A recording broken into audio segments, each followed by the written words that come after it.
औज़ुबिल्लाहिमिनश्शैतानिर्रजीम बिस्मिल्लाहिर्रहमानिर्रहीम रब्बि इश्रह ली सदरी वयस्सिर ली अमरी वहलुल उक़्दतम मिन लिसानी यफ़क़हू क़ौली रब्बी ज़िदनी इल्मा बिस्मिल्लाहिर्रहमानिर्रहीम। अस्सलामु अलैकुम। Welcome to session number 144 of दौरा कुरान 2024। सूरह नहल हम लोग पढ़ रहे हैं और इसमें आज आयत नंबर 84 से सबक शुरू होगा। कल के सबक में बहुत से दलाइल अक़ली कवर किए गए थे और चूंकि अपने ग्रुप में मैं इस सूरत के बारे में या जो भी सूरत में पढ़ा रही होती हूँ उसके बारे में मैं सवालात भेजती हूँ, और आज एक इतना खूबसूरत जवाब मेरे पास आया है जो मैं चाहती हूँ कि मैं आपके सामने पढ़ूँ। ये कल के सबक के बारे में है और ये हमारी एक कुरान की साथी ने लिख के भेजा है, जिनका शायद मैं अभी नाम आपके सामने ना लूं, लेकिन ये हमारी बहुत प्यारी कुरान की साथी हैं। सवाल ये था कि आयत नंबर 66 से 69 तक जो अल्लाह की वहदानियत और रुबूबियत के दलाइल अक़ली पेश किए गए हैं, उन पर बहस कीजिए या उनकी तशरीह कीजिए। सो इनका जवाब है कि आयत नंबर 66 ता 69 में अल्लाह ताला की वहदानियत और रुबूबियत के जो अक़ली दलाइल पेश किए गए हैं वो मुंदरजा झेल हैं। आयत 66 में अल्लाह ने इरशाद फरमाया है, इन्ना लकुम फिल अनआमि लइब्रा। यहाँ इबरत का लफ्ज़ इस्तेमाल हुआ है।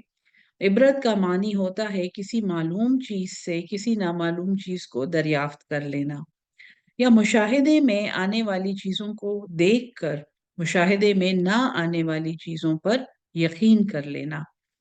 जैसे मवेशियों को देखकर अल्लाह की हिकमत, कुदरत और तौहीद को समझना ही इबरत है। मजीद अपनी कुदरत के दलील के तौर पर बयान किया कि कैसे जानवरों के पेट में गोबर और खून के बीच में से खालिस और मिलावट से पाक एक खुशगवार जायके वाला दूध मिलता है। जानवर जो चारा खाते हैं उसमें से एक तरफ हमें खालिस और पाक दूध मिलता है और दूसरी तरफ उससे नापाक गोबर मिलता है। जिस तरह दूध में गोबर या खून के मिल जाने से दूध नापाक हो जाता है, इसी तरह अल्लाह के इंसान के अमाल में रियाकारी और निफाक के आ जाने से अच्छे अमाल भी बातिल हो जाते हैं। आयत नंबर 68 में फलों का बयान है कि फलों से भी दो तरह की चीज़ें तैयार की जा सकती हैं, तैयब चीज़ें और या फिर नशा आवर चीज़ें। इंसान के सोचने के लिए, गौर व फिक्र के लिए बयान किया कि अल्लाह ताला ही वो ज़ात है जो तैयब, हलाल और हराम खबीस चीज़ों को अलग कर सकते हैं।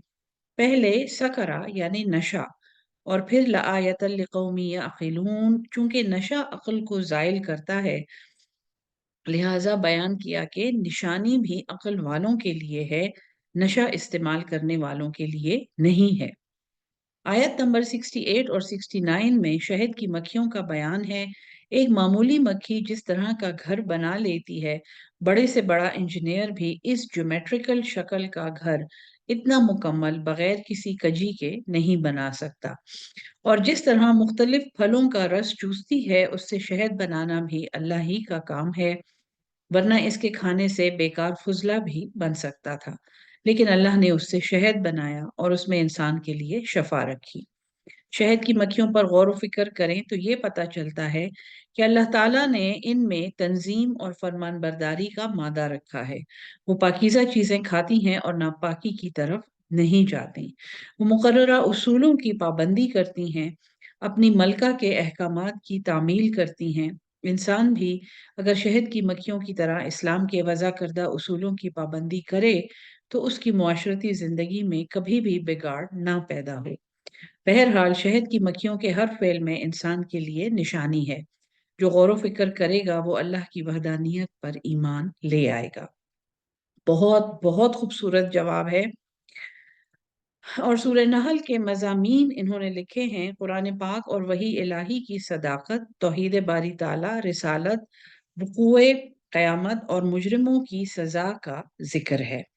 ये बहुत ही आई थिंक थॉट प्रोवोकिंग जवाब है।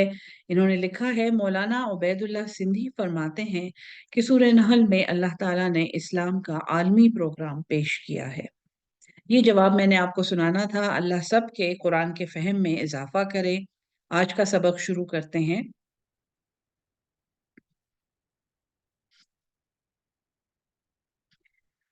बिस्मिल्लाहिर्रहमानिर्रहीम। आयत नंबर 84। वयौमा नबअसु, और वयौमा, और जिस दिन, ना हम, बासा, उठाएंगे, मिन कुल्ले उम्मतिन, हर एक उम्मत में से, शहीदन, एक गवाह, सुम्मा, फिर, ला युज़नु, सुम्मा, फिर, ला, नहीं, युज़नु इज़न से निकला है जिसका मतलब है इजाजत। फिर इजाजत नहीं दी जाएगी, लिल्लज़ीन कफरू, उन लोगों को जिन्होंने कुफर किया। इजाजत नहीं दी जाएगी इसका मतलब है मजीद मोहलत नहीं दी जाएगी। और इजाजत ये भी है कि जब गवाही दी जा रही है तो उसमें किसी किस्म की इंटरफेरेंस या अपनी मर्जी के गवाह लाना, या अपनी तरफ से जिन गवाहों को पहले से पेमेंट की हुई है उनको अल्लाह के सामने पेश करना, ऐसी किसी भी हरकत की वहां पर इजाजत नहीं होगी। तो इन लोगों को कोई इजाजत नहीं मिलेगी, काफिरों को, वलाहुम युस्तातबून, और ना ही उनसे कोई उज़र कबूल किए जाएंगे। किसी भी किस्म का एक्सक्यूज उनसे नहीं कबूल किया जाएगा। इस दुनिया में तो ये लोग अपनी चरब जबानी और अपनी क्रिएटिव इमेजिनेशन की वजह से बहुत सी चीजों से बच जाते हैं, बहुत सी बातों से बच जाते हैं। वहां पर ऐसा कोई मामला नहीं होगा। व इज़ा अल्लजीना, और जब देखेंगे, रआ अपनी आंखों से देखना, अल्लजीना वो लोग, ज़लमू जिन्होंने जुल्म किया, जिन्होंने इनकार किया, अल अजाब उस अजाब को, फला युखफ़फ़ु अन्हुम, बस नहीं हल्का किया जाएगा उनसे, वला हुम युनज़रून, और ना ही वो मोहलत दिए जाएंगे। ये क़यामत का नक्शा है जो बहुत सी जगहों पे अल्लाह ताला ने हमें समझाया है। और अल्लाह ताला ने इस नक्शे के जरिए उस दिन की हैबत और उस दिन की जजा फजा बहुत दफा कम्युनिकेट की है कि जैसे ही वो अजाब ये देखेंगे, और इसका मतलब ये है कि वो अजाब बिलउमूम सब देखेंगे, और फिर उनमें से ऐसे लोग होंगे जो अल्लाह की रहमत से उससे बचा लिए जाएंगे, और ऐसे लोग होंगे जो अपने अमाल के बदले में उस अजाब में गिरफ्तार हो जाएंगे। तो उनसे हल्का नहीं किया जाएगा। इसका मतलब ये है कि जो उनके हिस्से में आएगा उसमें कोई तखफीफ नहीं की जाएगी। जैसे कि यहाँ पे हम कहते हैं कि इन्हें परोल मिल गई है, इन्हें जमानत मिल गई है, इन्हें जमानत क़ब्ल गिरफ्तारी मिल गई है, इन्होंने एक जुर्माना दे दिया है और अब ये निकल आएंगे, अब ये कफारा दे चुके हैं।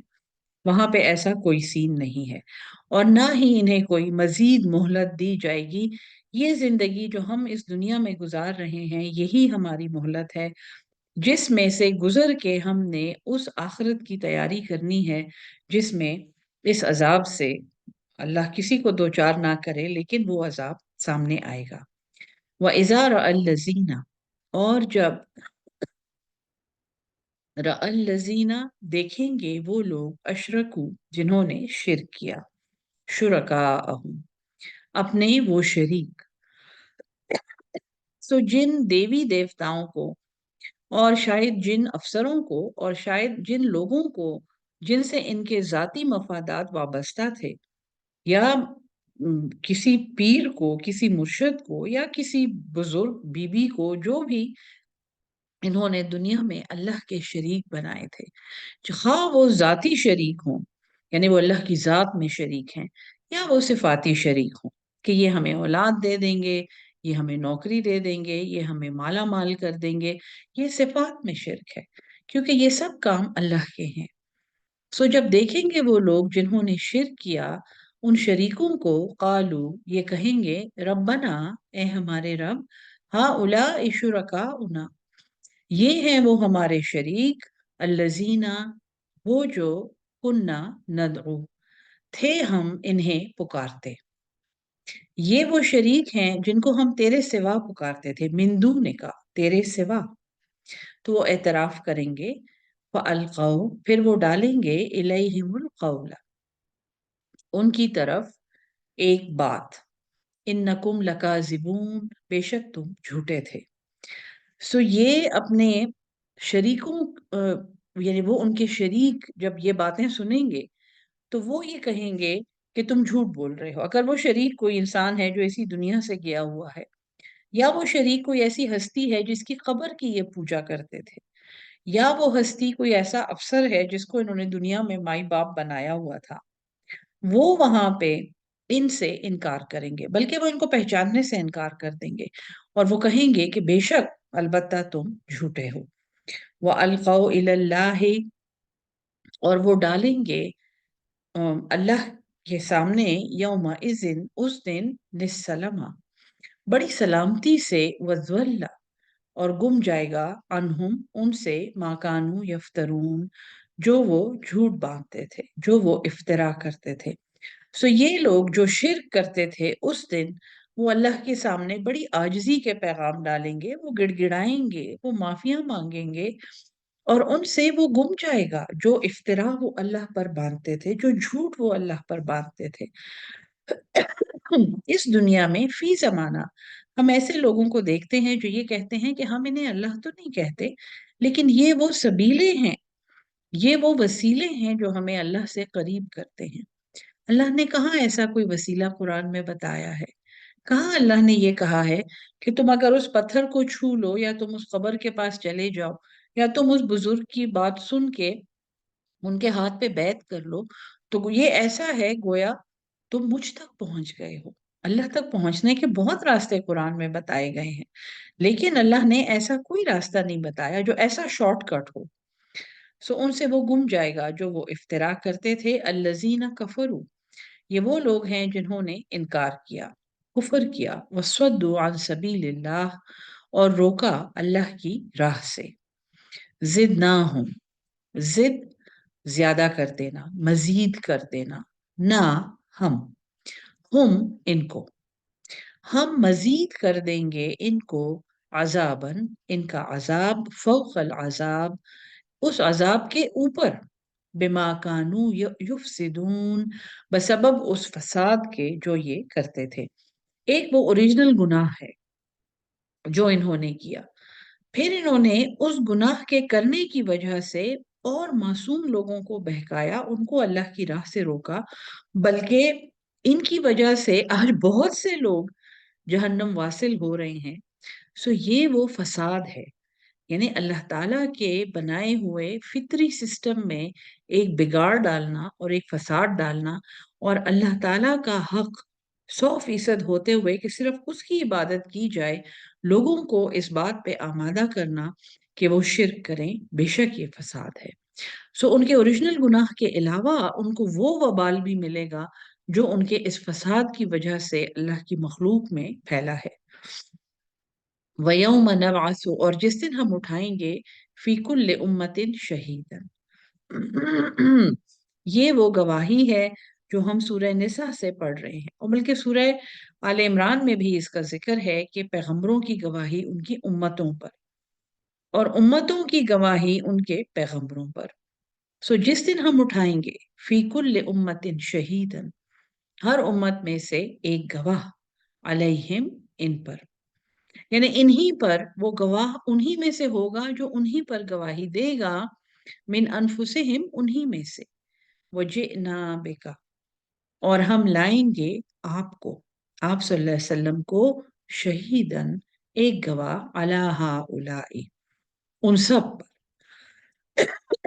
یہ بے شک بلا شبہ یہ وہی گواہی ہے جس کا ذکر سورہ نساء کی آیت نمبر 44 میں ہے، جس کو سن کر حضور صلی اللہ علیہ وسلم زارو قطار روتے تھے، کیونکہ اس زمانے کے لوگوں پر گواہی دینا، جیسا کہ انہوں نے فتح مکہ کے موقع پہ آسمان کی طرف انگلی اٹھا کر کہا تھا کہ کیا میں نے اللہ کا پیغام تمہیں پہنچا دیا، اور پھر 3 دفعہ یہ پوچھا تھا، اور وہاں پر جو صحابہ موجود تھے جن کی تعداد شاید 10,000 سے زیادہ تھی، انہوں نے کہا تھا کہ بے شک آپ نے وہ پیغام ہمیں پہنچا دیا ہے، اور پھر حضور صلی اللہ علیہ وسلم نے اللہ کو گواہ بنایا تھا کہ اللہ گواہ رہنا کہ میں نے تیرا پیغام پہنچا دیا۔ اب اس کے بعد آنے والی نسلیں اور پھر قیامت تک آنے والی نسلیں جو امت مسلمہ کا حصہ ہیں، ان سے پوچھا جائے گا کہ کیا تم تک پیغام پہنچ گیا تھا؟ اور ان میں ایسے لوگ ہوں گے جو انکار کریں گے، جو کہیں گے ہم نے کچھ نہیں سنا، ہمیں کچھ نہیں پتا۔ ہر امت میں سے گواہ نکالا جائے گا جو اس امت پر گواہی دے گا کہ ہاں ہم نے کچھ سنا یا ہم نے کچھ نہیں سنا۔ اور اگر وہ کہیں کہ ہم نے کچھ نہیں سنا، تو امت کے جو بھی پیشرو ہوگا، جو امت کے پڑھے لکھے لوگ ہوں گے، ان سے پوچھا جائے گا، اور پھر فائنلی حضور صلی اللہ علیہ وسلم ان سب پر گواہی دیں گے کہ ان تک پیغام پہنچ گیا تھا۔ اور یہ وہ موقع ہے جہاں پہ حضور صلی اللہ علیہ وسلم ہجران قرآن کا بیان کریں گے جو قرآن میں موجود ہے۔ ان قوم اتخذوا ھذا القرآن مہجورا، بے شک ان قومی، میری قوم نے چھوڑ دیا، ہٹا دیا، اپنے ہاتھ اس میں سے اٹھا دیے اس قرآن کو اور اسے اکیلا چھوڑ دیا۔ یہ ہجران قرآن کی گواہی ہمیں اس وقت نہیں پڑھائی جاتی جس وقت ہمیں شفاعت کبریٰ پڑھائی جاتی ہے کہ حضور صلی اللہ علیہ وسلم ہمارے اوپر گواہی دیں گے اور حضور صلی اللہ علیہ وسلم ہماری شفاعت فرمائیں گے کہ یا اللہ یہ میری امت ہے۔ تو امت کو یہ بھی سوچنا چاہیے کہ صرف شفاعت کبریٰ نہیں ہے، وہاں پہ ہجران قرآن کی بھی ایک گواہی ہے جس کا قرآن میں ذکر ہے۔ شفاعت کبریٰ کا تو قرآن میں ذکر نہیں ہے۔ بہت زیادہ سوچنے کی یہ بات ہے، اور حضور صلی اللہ علیہ وسلم کے بعد اس امت کی ذمہ داری ہے کہ جو قرآن ہمارا پیغمبر ہم نے چھوڑ کے گیا، جس کے لیے اس نے اپنی پوری زندگی لگا دی، وہ قرآن ہم آگے پہنچائیں۔ اسی لیے قرآن میں قرآن کو فرض کہا گیا ہے، اور قرآن کا حق ہم پہ یہ ہے کہ ہم اسے سیکھ کے اپنے عمل سے اور اپنے بات سے اور اپنے قلم سے اور جتنا جہاں تک ہو سکے ہم اس کو اپنے معاشرے میں رائج کریں، اور ہم سے لوگ یہ سیکھیں، ہم اس کے وارث ہیں، ہم سے پوچھ ہوگی اس کی۔ سو یہ وہ گواہی ہے، اور ہم لائیں گے آپ کو ایک گواہ بنا کے ان سب پر۔ وَنَزَّلْنَا عَلَيْكَ الْكِتَابَ، اور ہم نے تو نازل کی آپ پر یہ کتاب، تِبْيَانًا، جو ایک بیان کر دینے والی ہے، روشن کر دینے والی ہے، بیان کر دینے والی ہے، لِكُلِّ شَيْءٍ، ہر چیز کے لیے، وَهُدًى وَرَحْمَةً، اور ہدایت ہے اور رحمت ہے، وَبُشْرَى، اور خوشخبری ہے، لِلْمُسْلِمِينَ، مسلمانوں کے لیے۔ اللہ کا کمال رحمت آپ یہاں دیکھیں کہ یہاں پہ للمؤمنین بھی اللہ کہہ سکتا تھا، للمتقین بھی کہہ سکتا تھا، لیکن للمسلمین، وہ جو فرمان بردار ہیں، وہ جو سلامتی میں ہیں، ان کے لیے یہ ایک بہت بڑی خوشخبری ہے۔ ان اللہ، بے شک اللہ، یأمر بالعدل، اللہ امر دیتا ہے، حکم دیتا ہے عدل کا، والاحسان، اور احسان کا، وَإِيتَاءِ، اور عطا کرنا، خرچ کرنا، لوگوں کو دینا، ذی القربا، رشتہ داروں کو، وَيَنْهَا، اور وہ منع کرتا ہے، عن الفحشاء، فحش سے، بے حیائی سے اور ناشائستہ کاموں سے، والمنکر، اور ناشائستہ کام سے، والبغی، اور سرکشی سے۔ منکر یہ نکرہ سے نکلا ہے جس کا مطلب ہے انکار کرنا۔ سو اللہ کے حکم کی حکم عدولی کرنا اور اس کا انکار کرنا اس میں شامل ہے۔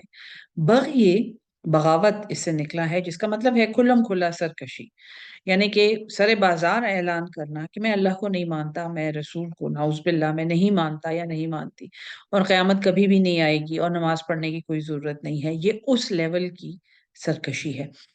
آپ نوٹ کریں کہ یہاں پہ صرف منکر اور بغی کہنا کافی تھا، اللہ کے حکم سے انکار، اللہ کے حکم سے روگردانی، اور کھلم کھلا اللہ کے احکامات کے خلاف بغاوت کا اعلان۔ لیکن یہاں پہ ایک تیسرا گناہ بیان ہوا ہے جو ہے فحش، اور یہ ہمیشہ میں نے آپ کو بتایا ہے کہ سیکشول کونوٹیشن کے گناہ کو قرآن میں الگ سے فحش کہا گیا ہے، بے حیائی، کیونکہ حیا ایمان کا حصہ ہے، اور حدیث سے ہمیں معلوم ہے، حضور صلی اللہ علیہ وسلم نے فرمایا ہے جب تم حیا نہ کرو تو چاہے کچھ بھی کرو، یعنی حیا اس قدر ایک جزو لا ینحل ہے، اتنا ایک کمپلسری حصہ ہے ایمان کا کہ ہم اسے اوورسی نہیں کر سکتے. سو قرآن روکتا ہے تمہیں فحش سے اور منکر سے اور بغاوت سے. یعظکم، وہ تمہیں محبت بھری نصیحت کرتا ہے. لعلکم تذکرون، تاکہ تم دھیان دو، تاکہ تم نصیحت حاصل کرو. وَأَوْفُوا بِعَهْدِ اللَّهِ، اور پورا کرو اللہ کا وعدہ. یہ کون سا وعدہ ہے؟ یہ ہم سورہ اعراف میں پڑھ چکے ہیں. یہ عہد الست ہے کہ آیا میں تمہارا رب نہیں ہوں؟ الستو بربکم. اور ہماری روح نے وہاں پہ زور سے اعلان کیا تھا، بلا وربنا، کیوں نہیں، اور آپ تو ہمارے رب ہیں، قسم ہے کہ آپ ہمارے رب ہیں. سو یہ وعدہ ہماری روح اللہ تعالیٰ سے کر کے اس دنیا میں آئی ہے. یہ وہ روح ہے، یہ وہ نفس لوامہ ہے، یہ وہ ضمیر ہے جو اللہ کی ہر نافرمانی پہ کانپ جاتا ہے، تکلیف میں آ جاتا ہے، اور ہمیں احساس دلانے کی کوشش کرتا ہے کہ تم اس نافرمانی کے متحمل نہیں ہو سکتے.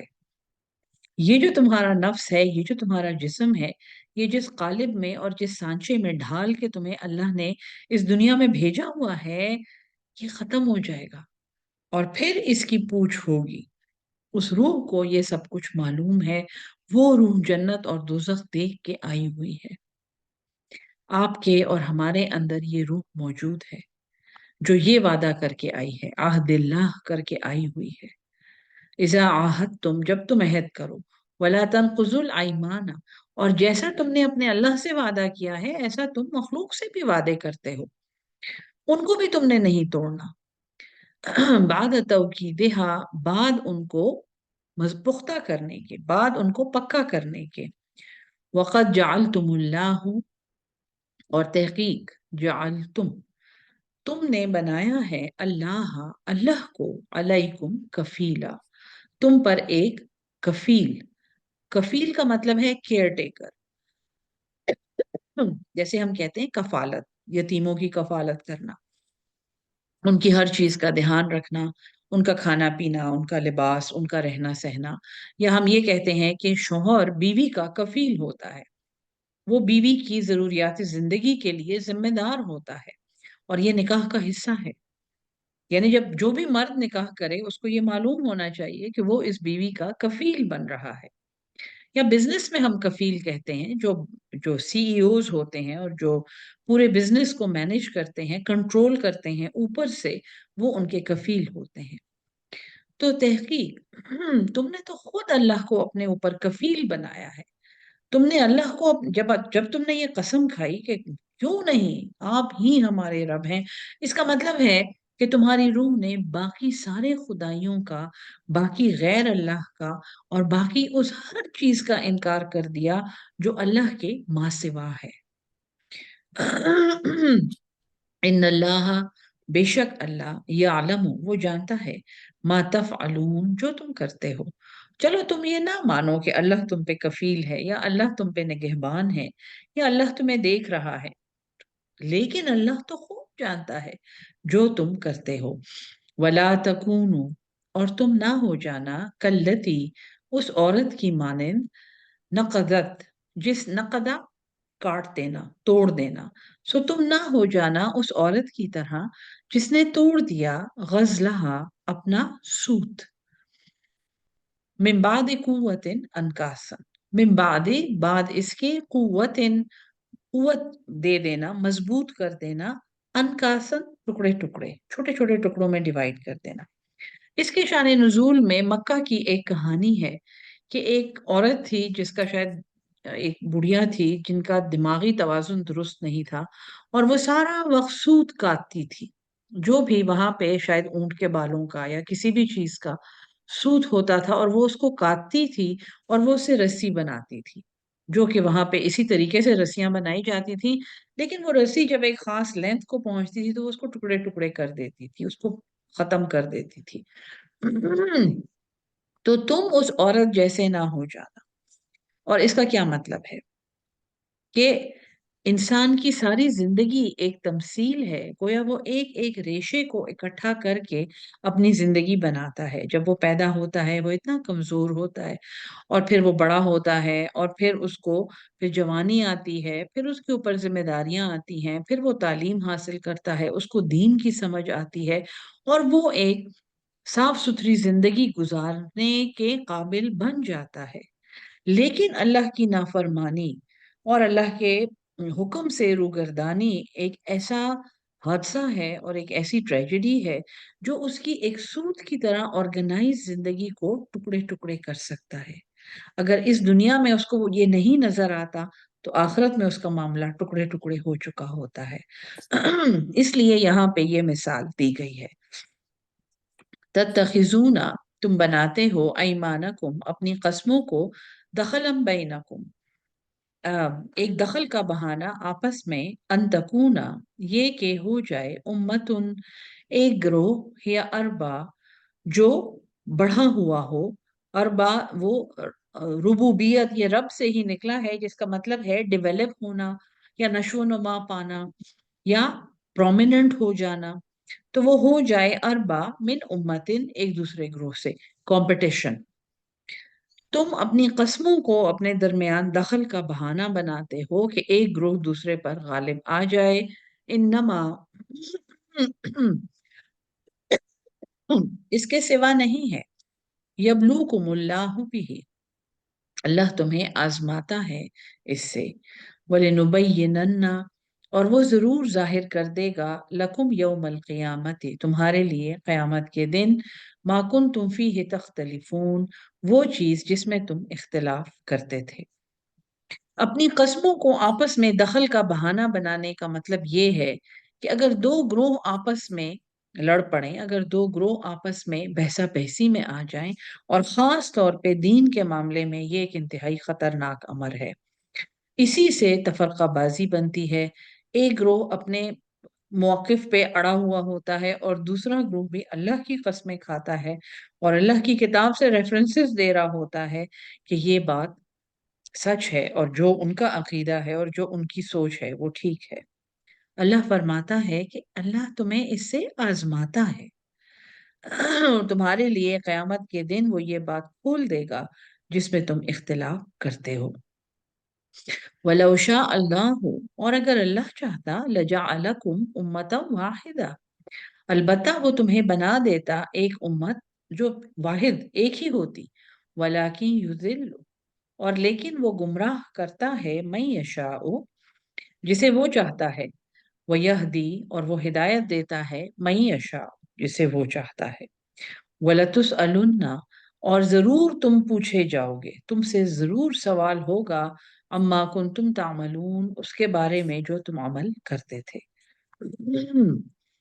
वला तत्तखिजु ऐमानकुम, और तुम ना बनाओ अपनी कस्मों को, दखलम बैनकुम, दखल का बहाना अपने दरमियान। फतजिल्ला, पस फिसल जाए, कदमुम बाद सुबूतिहा, उनके कदम बाद उसके असबात के, बाद उसके जमने के। वतज़ूक़ुस्सूअ, और तुम चखो एक बुराई, बिमा स्वदत तुम, बसबब उसके जो तुमने रोका, अन सबीलिल्लाह, अल्लाह की राह से। वलकुम अज़ाबुन अज़ीम, और फिर तुम्हारे लिए एक बहुत बड़ा अजाब है। वला तश्तरू बिअहदिल्लाहि, और तुम ना मोल लो अल्लाह के वादे के लिए, समनन खलीला, ये वही अल्लाह की आयत को, अल्लाह के वादे को सस्ता बेचना, उसको छोटा समझना। जैसे, और इसकी मिसाल मैंने दी है, जैसे लोग फतवे खरीदते हैं, फतवा फॉर सेल कहा जाता है, बड़े ही दुख की बात है। सो ये है कि उसके बदले में एक छोटी कीमत लेना। इन्नमा इंदल्लाहि, इसके सिवा नहीं है, इंदल्लाहि हुवा खैरुल लकुम, कि अल्लाह के यहाँ वही बेहतर है, अल्लाह के यहाँ वो अहद बेहतर है। इन कुंतुम तालमून, अगर तुम इल्म रखते हो। मा इंदकुम, जो तुम्हारे पास है, यनफदु, वो खत्म हो जाता है। अल्लाह ने इस कायनात को, इस सिस्टम को डिजाइन ऐसे किया है कि हर चीज फिनिट है।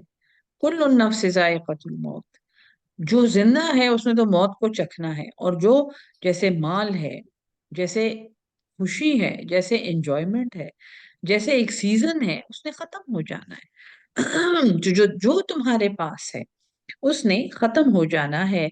वमा इंदल्लाहि, और जो अल्लाह के पास है, बाकी, वो बाकी रहने वाला है। वलनजजियन्नल्लज़ीना, और अलबत्ता, वाह, और फिर ये लाम ताकीदी है जोर देने के लिए, तो जरूर, ना, हम, जाया, हम जजा देंगे, और ये शद फिर मजीद हसर के लिए है, मजीद उसको जोर देने के लिए है। तो जरूर बिल जरूर हम जजा देंगे उन लोगों को, सबरू, जिन्होंने सब्र किया।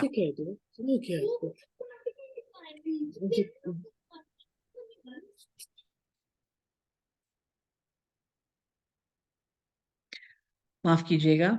और हम जरूर जजा देंगे उन लोगों को, सबरू, जिन्होंने सब्र किया, अजरहुम, उनका अजर, बेअहसनी, उससे बेहतर, माकानू यामलून, बहुत बड़ी खुशखबरी है कि जो वो अमल करते थे हम उससे बेहतर अजर उनको देंगे।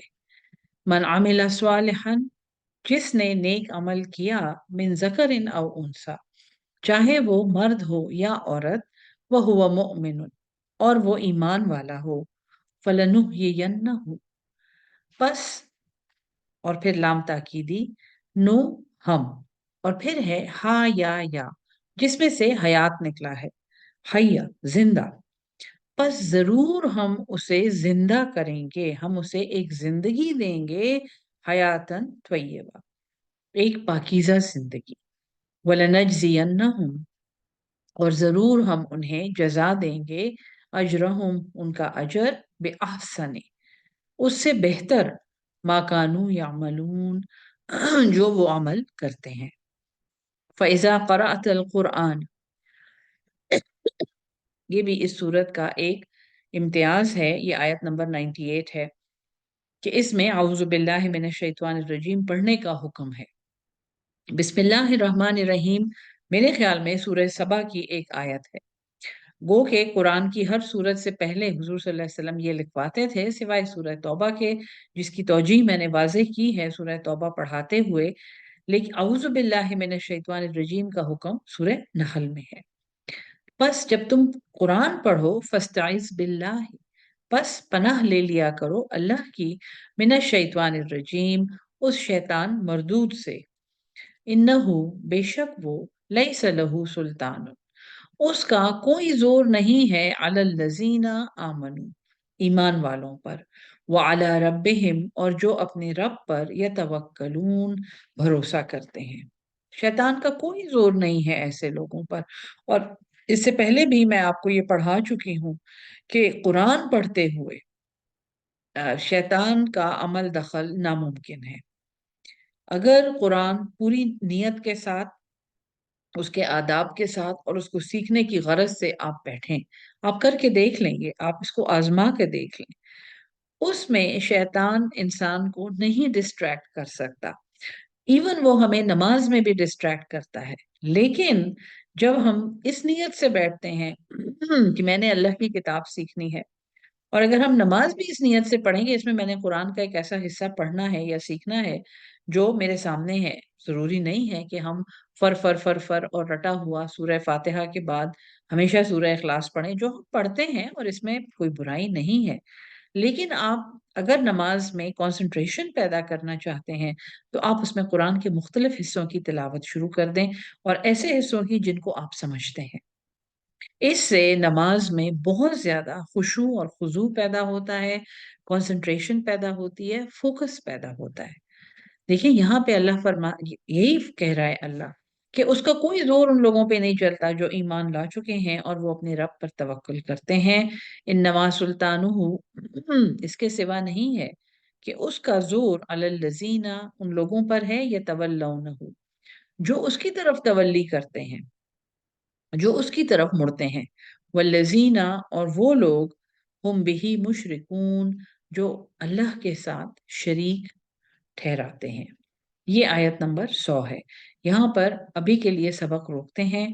इंशाल्लाह 10 मिनट के बाद दोबारा मिलने के वादे के साथ اللہ تعالی ہم سب کو قرآن سمجھ کے اس پہ عمل کرنے والا اور اس کو آگے پہنچانے والا اہل القرآن بنا دے۔ آمین ثم آمین۔ السلام علیکم ورحمۃ اللہ وبرکاتہ۔